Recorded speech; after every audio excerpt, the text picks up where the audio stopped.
বন্ধুরা, বলেন তো, শুধু জন্ম দিলেই প্রকৃত বাবা মা হওয়া যায়? আগে এই প্রতিবেদনটা দেখুন, তারপরে সংক্ষিপ্তভাবে কিছু কথা বলার চেষ্টা করব। যুগ্ম সচিব ও বুয়েটের শিক্ষক সহ প্রতিষ্ঠিত ৩ সন্তানের মায়ের অযত্ন অবহেলায় মৃত্যু, আর ঘরে লাশ পড়ে থাকার ঘটনায় বিস্মিত মানুষ। পারিবারিক বন্ধন কতটা শিথিল হয়েছে, আর এক শ্রেণীর প্রতিষ্ঠিত মানুষের কাছে তাদের মা বাবা যে কত গুরুত্বহীন তা প্রমাণিত হয়েছে এই ঘটনায়, মনে করেন প্রত্যক্ষদর্শী আর প্রতিবেশীরা। ময়নাতদন্তের পর মরদেহ পরিবারের সদস্যদের কাছে বুঝিয়ে দেওয়া হয়েছে। তদন্ত প্রতিবেদন হাতে পাওয়ার পরই পরবর্তী ব্যবস্থা নেওয়া হবে বলে জানিয়েছেন পল্লবী থানা পুলিশ। বিস্তারিত জানাচ্ছেন সৈকত সাদিক। ছেলেদের বউরা তো ওইভাবে টেক কেয়ার করে না শাশুড়িকে, তো বাধ্য হইয়া উনি মেয়ের বাসায় আসছেন আর কি। মেয়ে তো আসলে ফেলেতে পারে না। ওনার যে দুই ছেলেই খুব প্রতিষ্ঠিত। একজন দেশের স্বনামধন্য বিশ্ববিদ্যালয়ে আপনারা জানেন বুয়েটের প্রফেসর, আরেকজন হলো আপনার আমরা শুনছি আর কি উপসচিব। উনি আজকে আমি আছি, কালকে নাও থাকতে পারি, কিন্তু এইভাবে কষ্ট করা, পোকা খাবে আমার ঘরে বসে আমার লাশে, যেটা আমার কবরে হওয়ার কথা। এলাকার অযত্নে অবহেলায় এই বৃদ্ধ মহিলাটা মারা গেছে। এই ধরনের শিক্ষিত ছেলেদের যারা নিজের বৃদ্ধ বাবা মাকে টেক কেয়ার করে না। আমাদের মানবিক অবক্ষয় এমনভাবে হয়েছে যে এটাকে যদি রিপলিশ না করি আমরা, এবং কার্যকরভাবে, কথার কথা দিয়ে না, কার্যকরভাবে যদি না করি, তাহলে বাংলাদেশে কবে যাবে? সামাজিক অবক্ষয় তো আগের থেকেই হয়েছে। শুনলেন তদন্ত হবে, তো অবশ্যই তদন্ত হবে।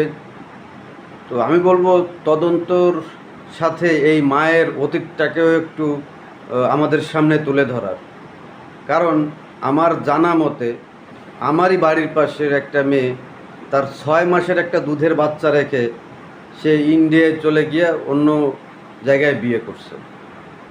গত 2 দিন আগে আমার কাছে একটা বাচ্চা নিয়ে আসছে তার চাচি, দূর সম্পর্কের পাড়াতো চাচি।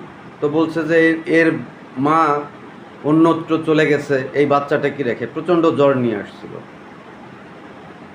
দেখেন এই মায়ের অতীতটা কেমন জানি না, তবে ওনার ছেলেদের পজিশন হিসাবে একজন সচিব, একজন বুয়েটের শিক্ষক, একজন কানাডায় থাকে, এরা আমাদের থেকে অনেক সচেতন। মানলাম এনাদের ছেলের বউরা শাশুড়িকে দেখে না, হতে পারে, কিন্তু এই ভদ্রলোকদের তো আমাদের থেকে তাদের বিবেক, তাদের বুদ্ধি, তাদের দায়িত্বশীলতা অনেক বেশি। তাহলে কেন একটা ছেলেও এই দায়িত্ব নিল না তার মায়ের? এর পিছনে কি কারণ থাকতে পারে না?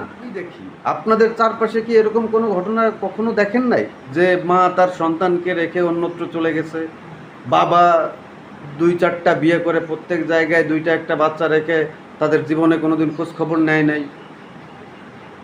দেখেন, আমি দায়িত্ব নিয়ে একটা ঘটনা বলে শেষ করব। সেটা হলো এক ভদ্রলোকের 3টা ছেলে মেয়ে, পর্যায়ক্রমে প্রথমটা বয়স 7 বছর, দ্বিতীয়টা 5 এবং তৃতীয়টা 3। তো এই ভদ্রলোকের তার ওয়াইফ, এই ভদ্র মহিলার ভাইয়ের ছেলের মুখে ভাতের অনুষ্ঠান।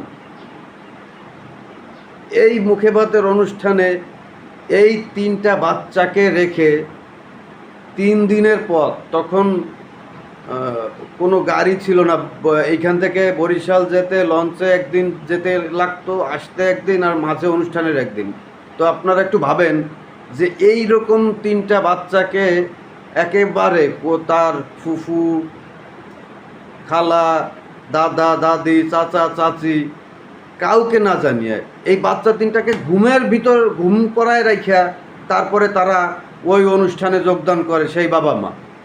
তো ঘুম থেকে উঠে দেখে তাদের বাবা মা নেই। মানে সেই যে করুণ দৃশ্য, সেই যে কান্না আমি নিজে স্বচক্ষে দেখেছি। তো এই বাচ্চারা বড় হয়ে এই বাবা মাদের সম্পর্কে কোন ধরনের ধারণা পোষণ করবে? আপনারা একটু বলে যাবেন। তো হাজারো মানুষ আছে যাদের সামাজিক মর্যাদার ভয়ে এই ধরনের কথা বলতে পারে না, কিন্তু বুকে চাপা কষ্ট নিয়ে তারা আজও বেঁচে আছে। তো যাদের এই ভিডিওটি ভালো লাগবে, জানি না কয়জনের ভালো লাগবে, আর যাদের ভালো লাগবে তারা হয়তো লাইক দিতেও সংকোচ বোধ করবে আত্মসম্মানের খাতিরে। কিন্তু হ্যাঁ, যেহেতু আমি 2-4টা ঘটনা দেখছি, আপনাদের প্রত্যেকেরই বোধহয় এরকম ঘটনা দেখেছেন আপনাদের আশপাশে। ধন্যবাদ, ভালো থাকবেন সবাই।